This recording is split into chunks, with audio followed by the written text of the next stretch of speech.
আসসালামু আলাইকুম। আশা করি সকলেই ভালো আছেন। ইনশাআল্লাহ আমিও ভালো আছি। তো আবারও নতুন করে আরো একটা ভিডিও নিয়ে হাজির হলাম আপনাদের মাঝে। আশা করি সকলেই বুঝতে পারবেন বিষয়টা কিসের উপর নির্ভরশীল। কারণ থাম্বনেল দেখেই বোঝা যায় কিছুটা হলেও।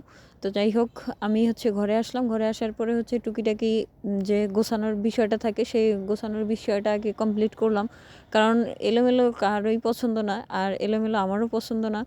সবসময় গোছালো থাকা জিনিসটা বা গোছগাছ থাকাটাই সবচেয়ে আমার কাছে বেটার। তো যাই হোক, মোটামুটি এদিকে ঝাড়ু-টাড়ু দিয়ে আমার ঘর থেকে শুরু করে এদিকের খাঁচার ভিতর থেকে শুরু করে আপনার পানির পট, খাবারের পট, তারপর ওদের কোনো ধরনের কোনো সমস্যা হলো কিনা, তারপরে আপনার লিটারগুলা ভেজা আছে কিনা এদিকে খেয়াল-টেয়াল করে সবকিছুই সুন্দরভাবে আপনার পরিষ্কার করার চেষ্টা করলাম। এবং সবচেয়ে বড় বিষয় কি যে পরিষ্কার পরিচ্ছন্নতা ইমানের অঙ্গ। এটা আমরা সবাই জানি কম-বেশি। তো যাই হোক, পরিষ্কার থাকাটা সবচেয়ে বড় একটা বিষয়। আর সবসময় যদি ঘর পরিষ্কার পরিচ্ছন্ন থাকে তাহলে দেখা যাচ্ছে এদিক দিয়ে আপনার রোগবালাই একটু কম হয়। এটা আমরা সাধারণত সবাই কম-বেশি জানি। আর সাথে আবহাওয়ার সাথে পরিবেশ থাকলে এটা সবার জন্যই খারাপ। এটা আমরা সবাই কম-বেশি জানি।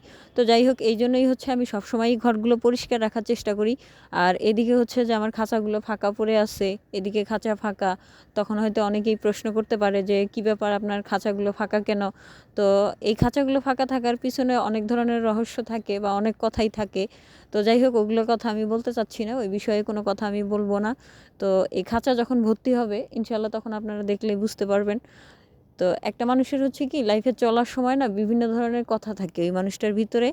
তো অনেক সময় প্রকাশ করা যায় কিছু কথা, আবার অনেক সময় কিছু কথা প্রকাশ করা যায় না। তো সবার সামনে সব কথা বলাও ঠিক না। কারণ দুর্বল পয়েন্টগুলো মানুষ আজকাল সবচেয়ে বেশি খুঁজে।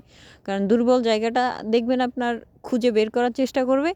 আগে ফার্স্ট টাইমে আপনার বন্ধু হওয়ার চেষ্টা করবে এবং আপনার কাছ থেকে ভালো-মন্দ বা খোঁজখবর নিবে এবং আপনিও তার ভালো-মন্দ খোঁজখবর নিবেন। এভাবেই নিতে কি যে আপনার যখন সে দুর্বল পয়েন্টটা জেনে যাবে তখন দেখা গেছে কি ওই জায়গাটায় আঘাত করার জন্য চেষ্টা করে সবচেয়ে বেশি।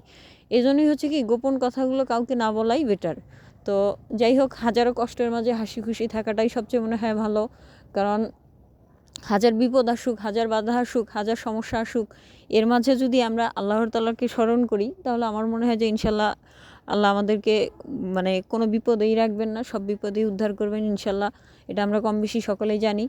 তো যাই হোক, এদিকে গোছানোর কাজগুলো আমি করতেছিলাম। এদিকে র‍্যাকটা আমার পুরানো একটা র‍্যাক। তো যাই হোক, নতুন কোনো কিছু দিয়ে যে কাজ করতে হবে এমন কোনো বিষয় নাই। পুরানো জিনিসকেও কাজে লাগানো যায়, ব্যবহার করা যায়।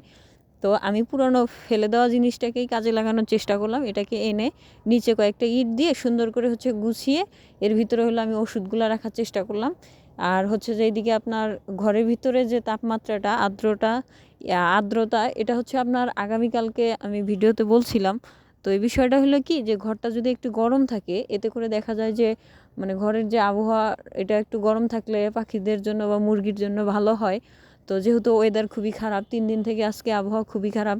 কারণ সকালবেলা হালকা পাতলা একটু করে রোদ উঠতেছে। এই রোদটা তেমন গায়ে লাগতেছে না। ঘর সবসময়ই ঠান্ডা থাকে। আর এদিকে পুরুষ কোয়েলগুলাকে আমি আলাদা করে রাখছিলাম। এরা এত পরিমাণে ঠোকাঠুকি করতেছিল। একটা পাখির মাথার যে চুলগুলা ছিল, ওই চুলগুলা বা লোমগুলা এগুলো তুলে ফেলছিল। এইজন্য এই পাখিটাকে আমি আলাদা করলাম এবং ওদেরকে খাবার দেওয়ার ব্যবস্থা করলাম। ওদেরকে খাবার দিলাম। খাবার-টাবার দিয়ে, পানি দিয়ে এদিকে আমি বের হয়ে আসলাম। তো যাই হোক, এরা যে এদেরকে আলাদা রাখার পিছনে কিছু কারণ আছে। কারণ এরা হলো পুরুষ কোয়েল। এদেরকে যদি আমি মহিলা কোয়েলের সাথে রাখি তাহলে দেখা যায় যে এরা অতিরিক্ত মানে ডিস্টার্ব করে, যার কারণেই যে এরা হয়তো ডিম পাড়া থেকে শুরু করে আমি রাখছিলাম, রাখি নাই এমন কোনো কথা না, আমি রাখছিলাম। রাখার পরে যে একদিনে আমার ৩টা ডিম নষ্ট হয়ে গেছে এখান থেকে। এজন্য আমি ওদেরকে আবারও আলাদা করে আলাদা জায়গায় রেখে দেওয়ার চেষ্টা করি। তো যাই হোক, এদিকে যে আমি মোটামুটি পানি-টানি সব কিছু দেওয়ার চেষ্টা করলাম এবং ঘরের যে আর্দ্রতা এটা ধরে রাখার জন্য আমি আরও একটা লাল লাইটের ব্যবস্থা করলাম। তো মোটামুটি দেখা যাচ্ছে যে এইদিকে একটা ভালোই পরিবেশ সৃষ্টি হয়ে গেল। তো আলহামদুলিল্লাহ, এইসবের পিছনে আমি সবচেয়ে বেশি ভরসা করি আল্লাহ তাআলাকে। কারণ আল্লাহ তাআলা চাইলে সব কিছুই হয়। আর আল্লাহ তাআলা যদি না চায় তাহলে কোনো কিছুই হয় না। তো যাই হোক, আলহামদুলিল্লাহ, আমি সব কিছু মিলেই হাজার শুকরিয়া। কারণ আমি যেভাবে চলতেছি, আল্লাহ তাআলা আমাকে যেভাবে চালাচ্ছেন, আমি ১০ জন মানুষের চেয়ে বেটার আছি, এটাই অনেক। তো যাই হোক, আপনারা সকলেই বেশি বেশি করে সাপোর্ট করবেন, বেশি বেশি করে দোয়া করবেন আমার জন্য। আমি যেন ভালো কিছু করতে পারি এবং আপনাদের পাশে থাকতে পারি এবং আপনারাও যেন আমার পাশে থাকতে পারেন। তো এইটুকুই হলো আপনাদের কাছে চাওয়া, আর কোনো চাওয়া নাই। তো ভালো থাকবেন, সুস্থ থাকবেন। আল্লাহ হাফেজ।